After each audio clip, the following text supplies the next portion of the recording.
This is something called Jumchi. It's mulberry paper, and you layer the mulberry paper. You can use different colors of it, and then it's all wetted down, and you manipulate it in your hands, and it eventually fuses into one sheet.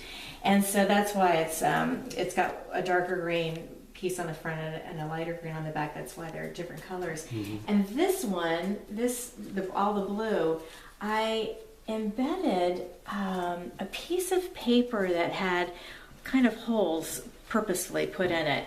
And I couldn't believe it, but the mulberry paper worked its way through those holes, and because there's a piece of mulberry paper on the front and the back of that, and it still allowed the holes to show. Anyway, I love how the paper looks. I love that whole look.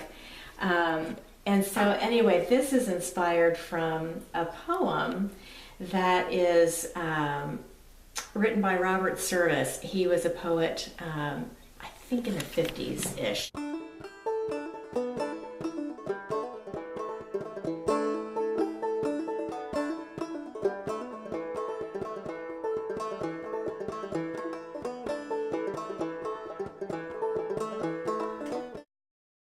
First I started knitting wire, and this was just the very first prototype.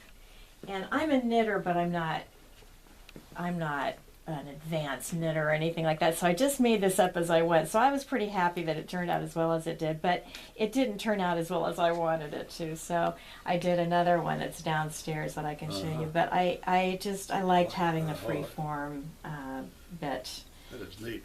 Thanks.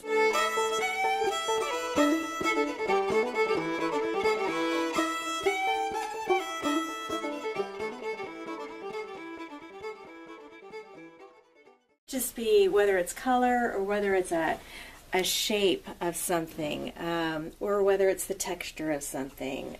It just depends on what. And sometimes I don't even know what it's going to inspire. Like all these bones, I have picked up so many bones. But I was, my husband and I were walking the dogs on Frosty Meadow, and we came across a complete, this is pretty macabre, but anyway, a complete deer carcass, all intact. And from the head all the way down to the hooves. Wow. And so I came home, and of course as soon as we saw it, Chuck said, yes, we can take it home.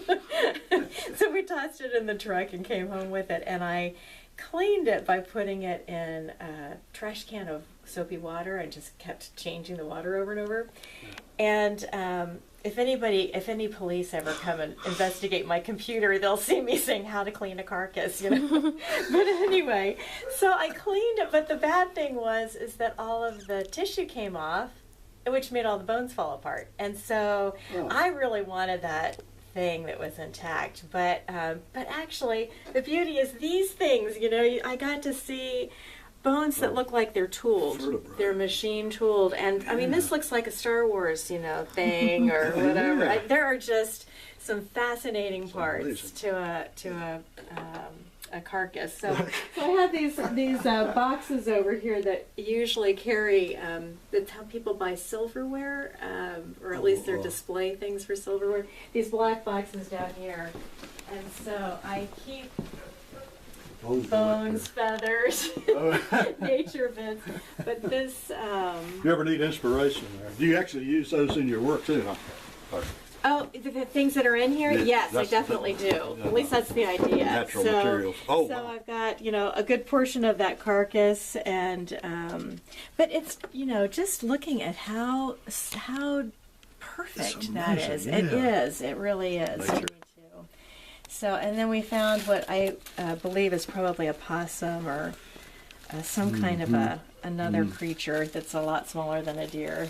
But these are just terrific. So one day I'm going to figure out something. It's going to come to me, and I'll know what to do with it and where to get the bones. I've got them already.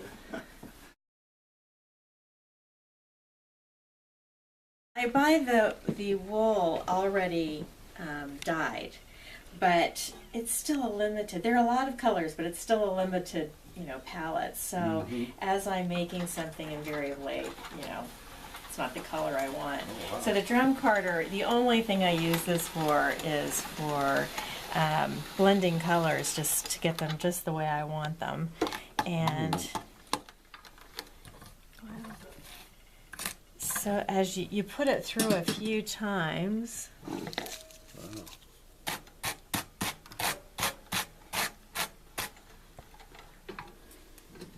see,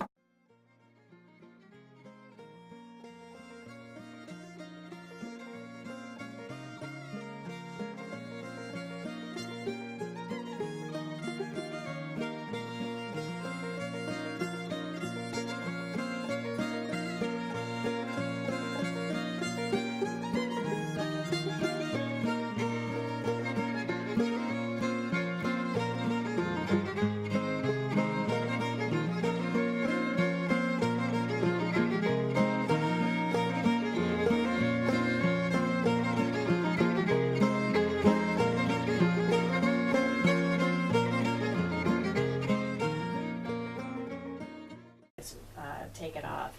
So that the barbed needle just helps me put things in place.